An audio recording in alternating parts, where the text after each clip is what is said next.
Mesdames et Messieurs les organisateurs de ce symposium, très chers collègues maires, s'il y en a dans la salle,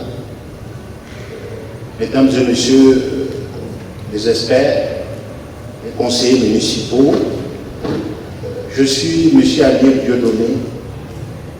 J'aime souvent me présenter comme un maire de brousse. J'aime me présenter comme maire d'une commune où il n'y a aucune ressource propre. Vous êtes d'accord avec moi que quand on parle de Yoko, vous voyez quelques pygmées en débandade, vous voyez des animaux qui traversent le centre urbain, et vous voyez sûrement un maire qui marche la tête en bas, les pieds en l'air. Eh bien, l'exposé que je vais vous présenter tout à l'heure n'est qu'une petite partie de ce que Yoko est aujourd'hui en termes d'activité communale. Et je suis convaincu qu'en partant d'ici, je bénéficierai également de vos expertises. Eh bien, Yoko dispose depuis 2010 d'un plan communal de développement qui a été récemment actualisé. Et la commune, le conseil municipal qui a validé le plan communal de développement, s'est fixé au cap en 2027, c'est-à-dire dans 6 ans, de faire de Yoko un modèle de bonne pratique du développement durable avec des infrastructures routières, économiques, éducatives, sociales et sanitaires d'un niveau de service élevé. Des citoyens mieux formés, soignés, des femmes dynamiques et autonomes, et où la ville de Yoko, plutôt un écocité, est une agglomération attractive. C'est un rêve. Mais ce rêve, mesdames et messieurs les participants, demande en 10 ans une mobilisation de près de 20 milliards. Certains d'entre vous pourraient seulement se demander comment une commune qui ne fait même pas 25 millions par an de recettes propres peut-être s'est fixé une ambition de mobiliser près de 20 milliards en 10 ans.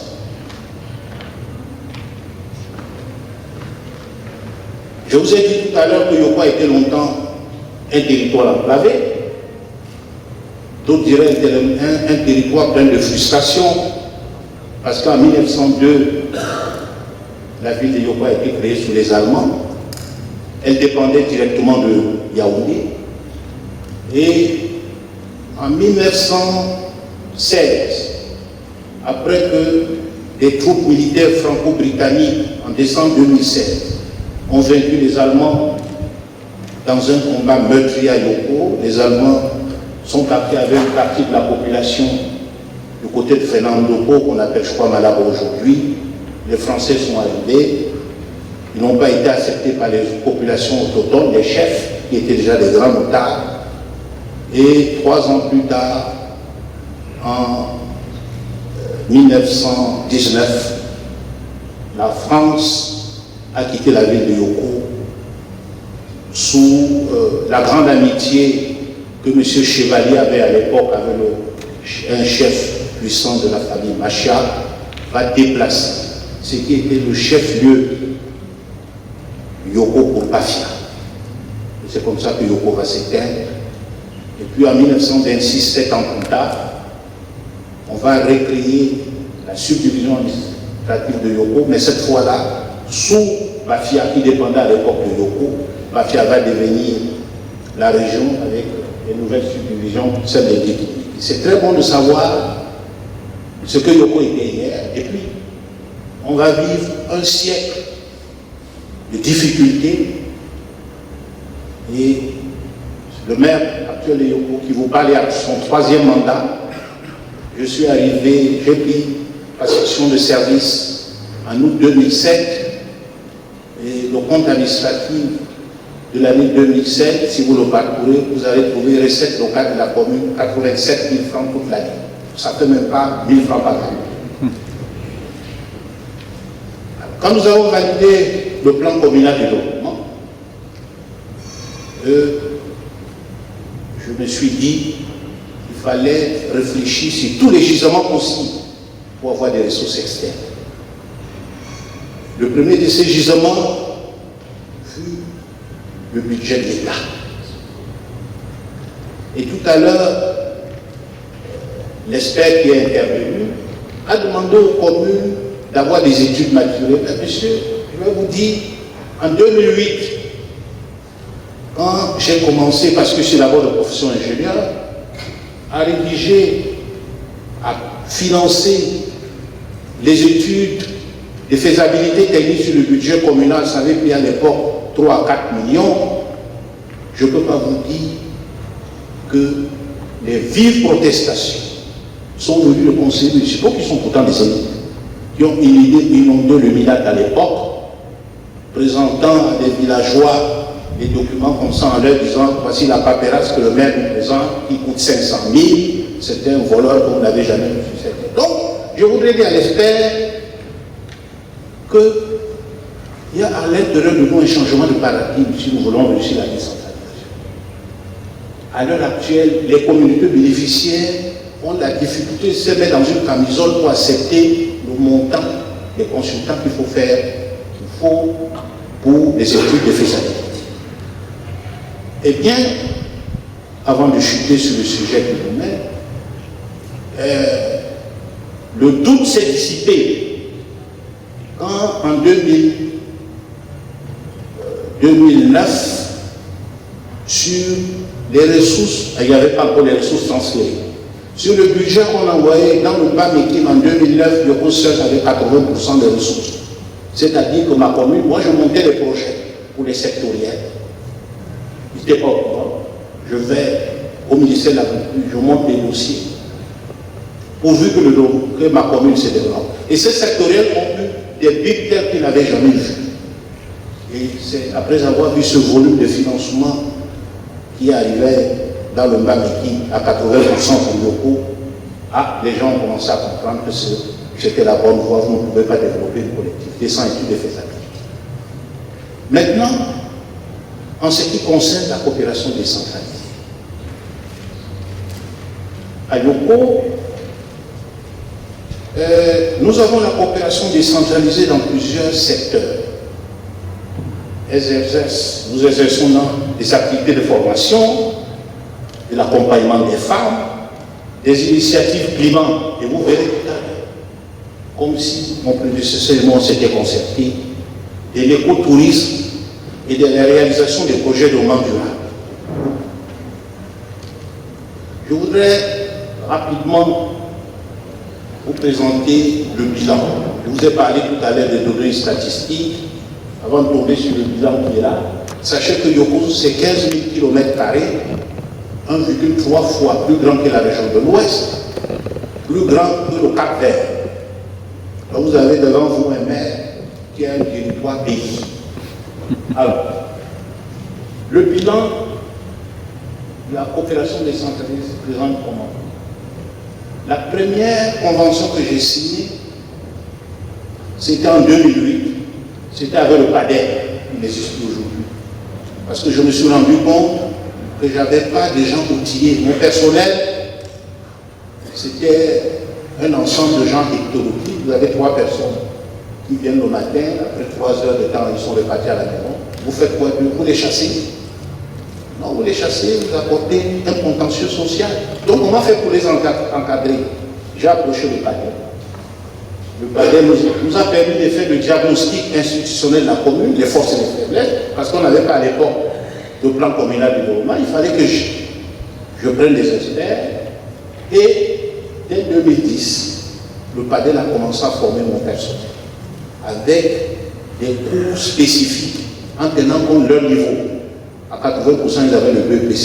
Vous n'allez pas aller leur faire des cours d'experts, je ne sais pas. Donc, on leur a fait des modules spécifiques. Donc, vous ne pouvez pas vous lancer dans la coopération décentralisée quand vous n'avez pas des ordres. Il faut d'abord commencer à former.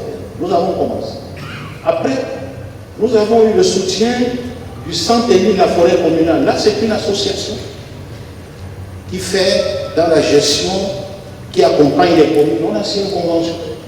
Et et nous ont dit, écoutez, Yoko c'est une zone forestière, vous ne pouvez pas, monsieur le maire, parler de la forêt si vous n'avez pas un agent communal fort. Avec le centre communal, j'ai envoyé un agent communal en Balmaï. Il a été formé pendant 2 ans. Et nous avons cofinancé sa formation avec une subvention que j'ai obtenue du centre de la forêt. Parallèlement à cela, je me suis dit, celui qui voyage beaucoup apprend mieux que celui qui est sur place. Et j'ai eu la chance de rencontrer le maire d'Agadir de l'époque, qui était le président de l'association marocaine pour les écovilles. Et ce maire m'a donné les statuts d'association marocaine. Il m'a dit, monsieur le maire, allez à Yoko, créer également une association des élus qui font dans des projets d'éco-développement. Nous verrons ensemble comment nous pouvons travailler. Alors, je suis donc le président de l'association camerounaise des écovilles. Et depuis quelques années, le projet TAR, nous sommes en train de mettre en place, avec l'association marocaine des écovilles, un projet de master sur les métiers de la démocratie participative et de la concertation. Ça a connu du retard parce que les Marocains aussi sont comme les Camerounais. Quand le maire est remplacé, c'est lui qui arrive. Il trouve que les histoires de mon professeur ne concernent pas. Sinon, on serait déjà avancé. Vous voyez ici, le type aux cheveux blancs, c'est bien moi. Je suis là au Maroc en train de présenter l'expérience camerounaise en matière de démocratie participative. Parce qu'en fait, les Européens aiment bien nous rabâcher les oreilles, excusez-moi madame, que rien ne peut se faire sans la démocratie participative. Mais là, j'ai réussi à démontrer à ces panélistes que non, pour développer un territoire qui a du retard, il faut un maire dictateur. Si vous êtes là pour écouter, si vous êtes là pour écouter les avis concertés de quelqu'un qui est à Makouri, parce que Makouri c'est un village qui est situé à 150 km de Yoko vers Béla, où il n'y a pas de route. Mais si vous allez écouter celui-là, qu'est-ce qu'il veut? Lui, il veut les câbles pour attraper ses biches. Vous lui parlez de développement, mais il s'en moque. C'est ça son développement. Il n'a ni facture d'eau à payer, ni facture de cuisine. Donc il faut un maire dictateur, mais qui de temps en temps ouvre la porte à la démocratie participative. Pourquoi? Et là, je leur ai pris un exemple. Dans la zone de l'Est, dans le cadre de l'accompagnement des peuples Baka, on avait construit une cité de logement en matériaux locaux sans écouter ce qu'on appelle les pigmées. Eh bien, on a mis au cœur du village une adduction d'eau potable. Et vous savez, les Baka, les pygmées, dans la même maison, dorment le père, la mère, les enfants. Alors, certains se demanderont, mais les Baka, ils font les enfants. Quand ils font les enfants, quand il attrape sa femme, si vous permettez l'expression en Guinée, quand les enfants vont puiser de l'eau. Mais là, ils se sont rendus compte, dès que l'enfant sort, il ne fait même pas 2 minutes qu'il est revenu, il trouve une scène indescriptible. Alors les pygmées se sont dit, mais ces gens ont construit cette maison, pourquoi nous n'avons plus le temps d'être avec nos épouses? Ils sont sortis de ces maisons. Or, si on les avait écoutés, on avait étudié leur mode de fonctionnement, on aurait compris que le point d'eau devrait être le plus long possible des habitations. Donc, il faut aussi écouter. Et dans le cadre de l'association que j'ai prise, j'ai pris part à plusieurs portes. J'étais au Brésil, j'étais au Maroc. Et au Maroc, la commune de Yoko était la seule commune africaine qui avait un stand. Même la délégation camerounaise n'avait pas de stand, se promenait un peu partout. C'est chez moi que c'est le problème. Je l'ai dit, venez prendre les bonnes pratiques d'une commune de Bouche. Et en 2014, la commune de Yoko est en coopération avec la commune des Tata au Maroc. La commune des Tata, c'est au pays du Sahara occidental. Il pleut là-bas une fois tous les 15 ans. Et le maire des Tata, qui a qui était une fois au Cameroun, m'a dit, mais vous avez un très beau pays, mais vous n'êtes pas le seul. Amenez-nous les femmes de Yoko ici, et qu'elles voient comment nous, on fait 15 ans sans voir de l'eau venir du ciel. Quand elles vont partir de là, leurs têtes seront formatées et vont se dire, on doit commencer à travailler. J'ai donc, grâce à un financement de l'association marocaine des écovilles, j'étais au Maroc, avec 15 femmes. Certaines n'étaient jamais arrivées à Yaoundé. Elles sont parties de Yoko pour le Maroc. Et quand nous sommes arrivés à Tata, elles ont passé 10 jours dans les coopératives pour voir comment là-bas, des femmes qui ne savent ni lire écrire ramassent les anciens pulls verts. Le monde, là, les filles de pulls verts, elles font des tapis, elles vendent. Elles ont vu à Tata, dans la commune de Tata, les femmes qui sont là-bas vendent le couscous. Elles ont un couscous qu'on appelle le couscous moulebedi, c'est-à-dire du nom de leur mère, et ce couscous est acheté par l'armée vietnamienne. Et ils me disent, non, on ne comprend pas, chez vous, vous avez le macaron, vous avez l'igname, vous avez le taro, vous avez le manioc, mais vous ne mangez qu'un couscous menu. Qui ressemble à ça composant, il y a quelque chose qui ne va pas. Mais monsieur le maire, essayez de prendre le manioc et le macaron pilé. Écoutez. Prenez le macaron, l'igname et le manioc pilé. Faites des simulations. Vous allez finir par découvrir un couscous moderne qui est un goût. Donc, les femmes de Yoko sont allées là-bas. Et quand elles sont revenues, elles ont créé au niveau de Yoko une association qui s'appelle Association Manioc Ali, c'est-à-dire le maire qui nous parle. Et après cela, j'ai organisé un voyage d'études de 30 maires du Cameroun et des 3 délégués de l'Ouest. Dans le cadre de l'association dont je dis, nous avons fait 2 semaines au Maroc. Et en revenant dans le cadre de la réciprocité, la commune que je dirige a eu une subvention spéciale du chef de l'État de 50 millions que nous fassions venir également les maires marocains au Gabon. Ils étaient ici. On a fait 2 semaines. Nous sommes allés de Douala au nord et à la fin de leur bilan, au moment où ils partaient, ils ont dit au ministre Sadi Keita, ils ont dit, monsieur le ministre, nous quittons le Cameroun avec une gorge un peu nouée. Pourquoi? Parce que de Douala au nord à Maroc, nous n'avons vu aucun tracteur. On a vu que de grosses voitures CA comprenez parce que c'était. On nous a dit c'est Coralis. Et on s'est dit, mais si le Cameroun fait 2 années sans acheter les véhicules CA, ils achetaient les tracteurs.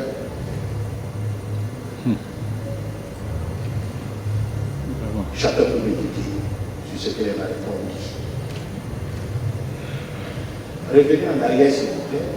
Vous avez vu ici, ça c'est les Français. Alors, en 2007, j'ai ouvert une coopération avec l'École supérieure des géomètres topographes de Mans en France, parce qu'au niveau de Yoko, depuis 2010, je construis un nouveau quartier à Nissa. Je suis allé à 2 km de la ville. J'ai dit, je ne mélange pas mes choses avec ceux qui étaient venus avant. Il faut que pendant un siècle, ceux qui laissent chanter mon nom. Je suis allé à 2 km. Tout le monde m'a insulté, je veux construire ma nouvelle ville. Et je ne suis pas un professionnel. J'ai dit, mais où je peux trouver des professionnels? Et quelqu'un m'a parlé de l'École supérieure des géomètres photographes. Ma commune a signé une convention avec leur association. Et 7 élèves ingénieurs sont venus à Yoko pendant un an pour corriger mon projet de création d'une ville nouvelle, pour créer, pour géolocaliser mon PCD, de telle manière que si je suis à Yaoundé, je peux vous localiser sur la carte de Yoko, c'est tout le dernier puits qui a été construit. C'est les Français qui l'ont fait. Et vous voyez, on est ici à l'hôtel des deux qui sont en train de travailler. C'était leur mémoire. Et je me suis dit, il faut aussi que dans le cadre il faut tricher pour avancer.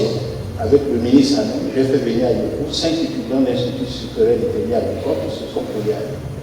Vous voyez, on a fait l'élaboration géolocalisée de notre PCD et ils nous ont mis en cohérence le PCD avec le plan d'occupation de sol. Quand je vous ai dit qu'il y aura 15 000 km, vous pensez que c'est une grande ville. Mais grâce à ces Français, quand ils ont mis sur la carte les UFA, des forestiers qui coupent le bois, qui étaient censés reboiser, qui n'ont jamais reboisé, et rien ne leur arrive sur le plan pénal. Vous voyez les réserves foncières de l'État, à la fin, les populations n'ont plus les terres. Nous continuons. J'ai fait un séminaire au Maroc, mesdames et messieurs, où une spécialiste de Roman nous a dit, le thème du séminaire c'était comment réussir son mandat. Le spécialiste qui nous a dit, si vous voulez réussir votre mandat d'élu, d'homme politique, vous faites deux choses. Un grand projet de mandat qui vous permet de rentrer dans l'histoire physique, ça fait 100, 200 ans. Et des petits projets de mandat qui sont des filets sociaux, culturels, championnat de vacances, tout le monde boit, après la finale, les gens sont contents, on chante votre nom. Vous soignez les gens. Mais si vous, pendant 5 ans de mandat, vous ne faites que les championnats de vacances, vous soignez les gens qui boivent, à la veille des élections, ça c'est un truc qui nous fout derrière. Parce qu'on nous voit rien. Donc c'est pour ça qu'il faut. Nous sommes. On a approché une association, Mission for Peace International Ministry, venue des États-Unis, une vingtaine de médecins militaires. Ils ont mis 4 jours à Yoko, près de 300 personnes soignées gratuitement. Des offres d'abord identiques. Ils sont venus avec des conteneurs de remèdes. Nous pouvons continuer. Bien, ici, quand vous venez à Yoko, vous allez constater que les femmes sont pauvres. Donc, dans le cadre de l'étude de faisabilité de l'aménagement de la route en cours, comme il y avait des doléances de population, j'avais demandé que un financement soit alloué à ONEFA, avec cet organisme des Nations Unies, nous pouvons signer une convention pour encadrer les femmes. Et bien, nous avons eu 20 millions de francs CFA en 2017. Et ça nous a permis de renforcer les capacités de 50 femmes. Et la première fois au Cameroun, de lancer un concours pour sélectionner 20 femmes et 10 coopératives pour qu'elles aient des titres fonciers. Au moins, je vous parle, 10 dossiers ont déjà abouti. Si vous venez à Yoko, vous trouverez des femmes qui ne savent ni lire ni écrire. Elles ont des titres fonciers, une concession sur 3 hectares, signée du ministre. Et ça leur permet d'aller vers une coopérative bancaire pour prendre des prêts. Parce que les femmes sont pauvres parce qu'elles n'ont pas de la garantie. Une femme travaille, elle a la maison de titre foncier au nom de son mari. À Yoko, exceptionnellement, des femmes ne travaillent pas, mais elles ont les titres fonciers en leur nom propre.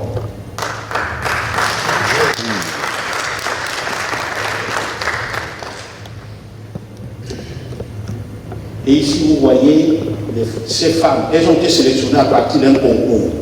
Parce que la leçon à tirer s'il y a des maires ici, des programmes, des projets de filets sociaux.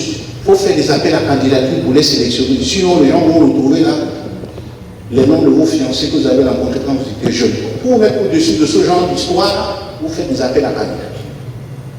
Pour cet appel à candidature, le président, c'était l'imam, le rapporteur, le curé. Vous faites des combines pour perdre tous vos fidèles. Sortez-nous la liste de 30 femmes et associations. Vous voyez ici, elles ont eu des produits qu'on a achetés à l'Irak. On peut continuer. Bien, nous allons tomber maintenant sur quelque chose de très important qui cadre avec la fin de l'exposé de l'expert qui m'a précédé. le bilan de la coopération décentralisée et développement durable. J'ai signé également avec le Centre de la forêt communale une convention pour créer des plantations dans les zones dégradées. Je voudrais vous expliquer ici que la commune de Yoko a une forêt communale de 27 000 hectares. Je l'ai depuis 10 ans. Et je ne sais pas, c'est peut-être le bon Dieu qui m'a guidé. Je me suis dit, je préfère laisser cette forêt communale.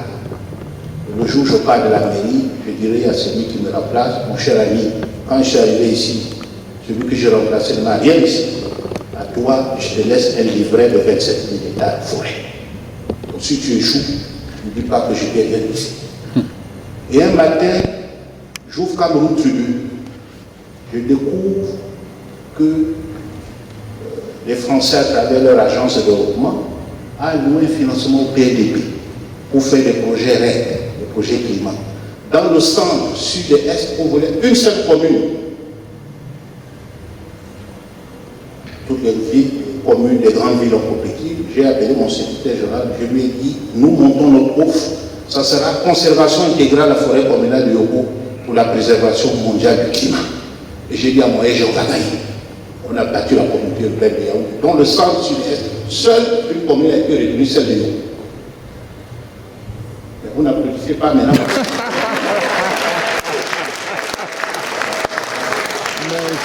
C'est ça. Je m'excuse, c'est la communauté urbaine. Ici, j'ai donc eu les financements. Vous allez voir plusieurs poches de projets à partir de cette année. Au moment où je vous parle, la commune a déjà 80 hectares de plantation d'agrumes et d'anacards cofinancés par l'Union européenne. On continue.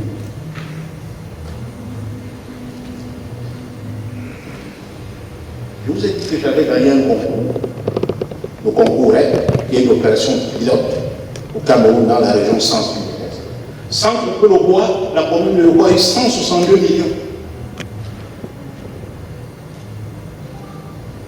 Et voilà ce que nous avons fait. 2 aides de séchage, des tricycles donnés à des communautés, un magasin de stockage, des écrans. Ça, c'est tous les villages riverains à la forêt communale. Concours lancé par le PNDP à travers l'AFP. Plan d'utilisation sol, 75 personnes formées, des mises, patati patata, on continue. Vous continuez. Je vous montre tout ce qu'on a fait. Sans couper le bois à travers la coopération décentralisée. Parce qu'à l'heure actuelle, les bailleurs aiment tout ce qui compte au projet climat. Donc nous, on a plus d'argent que ceux qui coupent le bois dans leur forêt. Et en novembre 2018, Yoko a été honoré lors de la rencontre des maires d'Afrique à Marrakech. Devant 8500 maires, il fallait voter les 9 meilleures initiatives climat en Afrique. Yoko était parmi les 9. Et le thème de la rencontre d'Africité de tous les maires d'Afrique à Marrakech, c'était les collectivités africaines face au changement climatique. Je n'étais pas dans la délégation qui a quitté le Cameroun. La délégation officielle avait 50 maires qui n'avaient rien à voir avec le sujet. Et à la veille de leur départ, j'ai reçu sur le net que j'avais été nominé parmi les 9. Mon billet d'avion et tout a été payé par les organisateurs. C'est aussi ça souvent ce pays. Vraiment.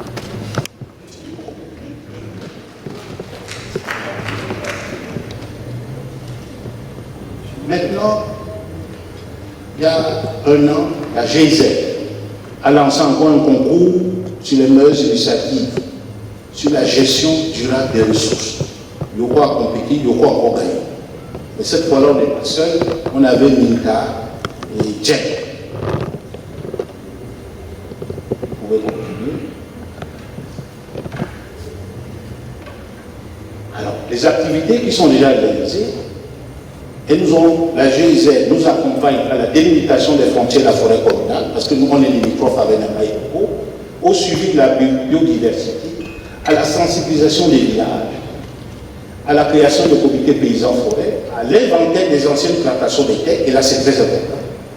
à la vérification de l'existence de l'emplacement d'un corridor d'éléphants qui part du point médian au bas et à la collecte des données autour de la forêt. Et ici, nous avons déjà obtenu le financement pour la création de 500 hectares de TEC pour que d'ici 20 ans, la commune de Yoko vende le TEC. C'est quoi? Maintenant, les experts, les consultants, la GIZ qui sont entrés dans la forêt communale pour nous accompagner parce qu'ils m'ont dit, monsieur le maire, vous ne pouvez pas faire la conservation intégrale d'une forêt. Parce que si vous le faites, les gros arbres, on fait que les petits arbres ne grandissent jamais. Donc il faut une coupe sélective. Là, ils sont entrés dans la forêt, ils se sont rendus compte que cette forêt communale avait beaucoup de chimpanzés. Donc ils sont venus pour la forêt communale. Maintenant, on a déjà un autre projet, la création d'un sanctuaire de chimpanzés. Après, ils se sont rendus compte que ma forêt communale est pleine de chats dorés. Vous voyez tous ces chefs de la région du centre qui vous portent une tenue qui ressemble à la peau de panthère, vous disent pas tout ça. C'est le chat doré. Et cette forêt communale est pleine de chats dorés qui est un animal. Deuxième sous-projet. Ils se sont rendus compte que la forêt communale avait des pangolins géants. Troisième sous-projet. Et voilà les activités futures qui sont envisagées avec la GIZ. Nous continuons. Avant de chuter là-dessus, vous avez entendu parler des lions. Je peux vous confirmer qu'il y a toujours le lion à Yoko. Nous avons eu des villageois qui se sont plaints. Et dans le cadre de cette coopération avec la GIZ, il y a un mois, nous avons ouvert encore un nouveau sous-projet sur le lion. Et je peux vous assurer que le conservateur du parc, le PMG, n'était pas content, oubliant que dans le cadre des activités désormais transférées, le maire est le patron du conservateur. Et avec la GIZ, nous avons eu une chance incroyable, et celle-ci nous allons pratiquement chuter, c'est que la coopération allemande finance depuis quelques années un projet qu'ils appellent FAF. African Forest Landscape Restoration Initiative, AFRS. Et ce projet est mis en œuvre en Afrique dans deux pays, le Togo et Madagascar. Il y a quelques mois, l'Allemagne était au Cameroun, qu'on choisisse une commune qui a déjà une volonté de faire la préservation, de faire la lutte contre les changements climatiques. Et une qui a envie de restaurer ces espaces dégradés. Eh bien, c'est Yoko qui a été retenu. Mais je me suis rendu compte, comme il fallait 4 signatures de secrétaire général du ministère pour que ça parte vite, je leur ai dit, il faut qu'on intègre aussi la commune de Yananga et Boko. D'abord, parce que nos communes se touchent. Pour vivre heureux, il faut que ton voisin vive aussi heureux avec toi, sinon il ne sera jamais. Et pour que Yoko et Nanga servent de modèle dans les mois à venir à la gestion durable des ressources. Et le gouvernement allemand a demandé que notre dossier soit soutenu d'abord par une étude de faisabilité et que 4 départements ministériels, MINEPAD, MINFI, Forêt, Environnement, approuvent. Et ces 4 ministères ont approuvé il y a 2 mois que Yoko et Nanga vont apporter ce projet. Il y a quelques jours, j'ai reçu la correspondance. C'est un projet de 60 millions d'euros. Je prie Dieu que je sois en bonne santé pour finir cette affaire.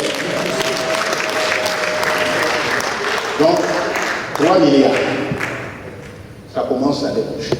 Donc, tout ce que je ne fais que vous citer là, vous n'avez pas compris là que la commune a même 5 francs. C'est la tête. Et notre cofinancement ici, c'est des frais d'émission de mon personnel qui va sur le terrain. C'est l'accompagnement, parce que nous leur donnons également l'accompagnement de paiement de salaire de certains personnels communaux. On peut continuer.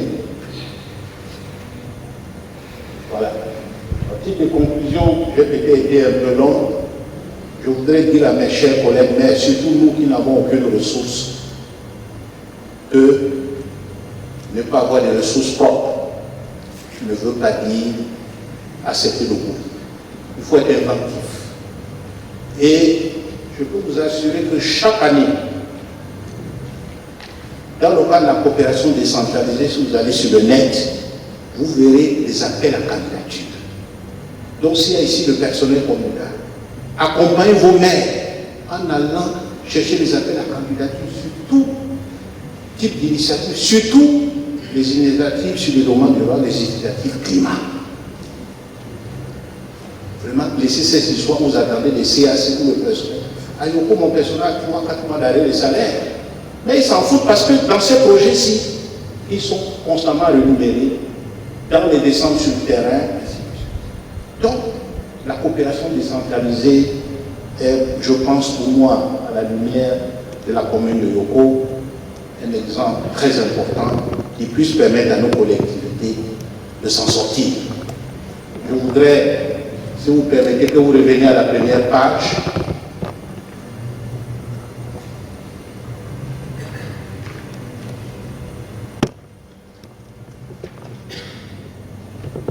La couverture.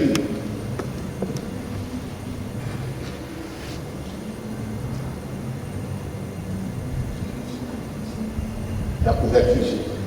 Bien. Vous voyez tous ici, c'est une vue aérienne, mesdames et messieurs, du nouveau quartier administratif de Yoko.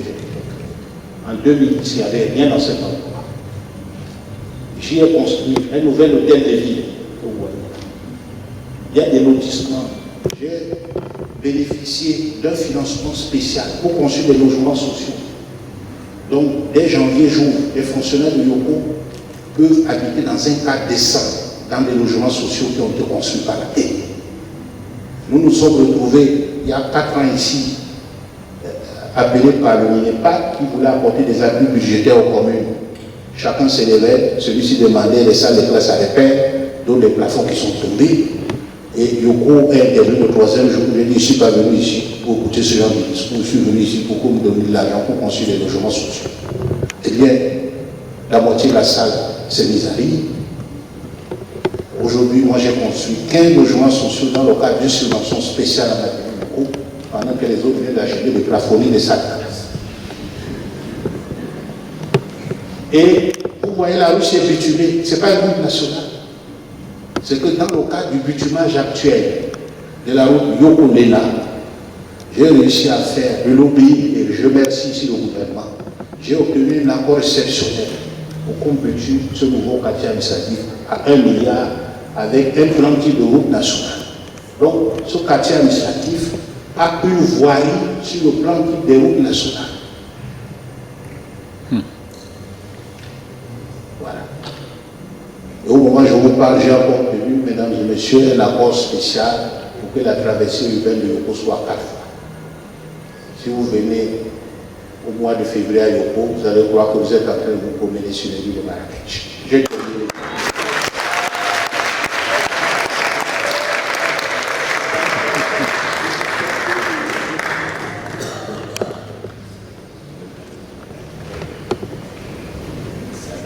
Encore une fois, les applaudissements nourris pour M. le maire.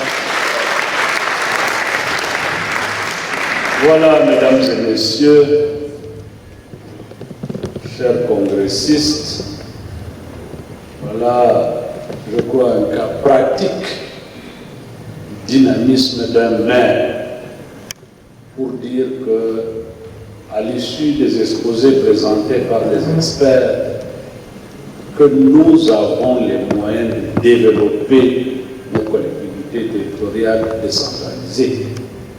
Pour emprunter le mot au maire de Yoko, tout est dans la tête. Les CAC sont les bienvenus, mais comme il l'a dit, quand le personnel est préparé et au fait de ce que veut le chef de l'exécutif, on finit par y arriver. Et en comparant ce qu'il a vu avec les communes marocaines, il est arrivé à la conclusion que nous avons des potentialités. Il suffit simplement de les mettre en valeur.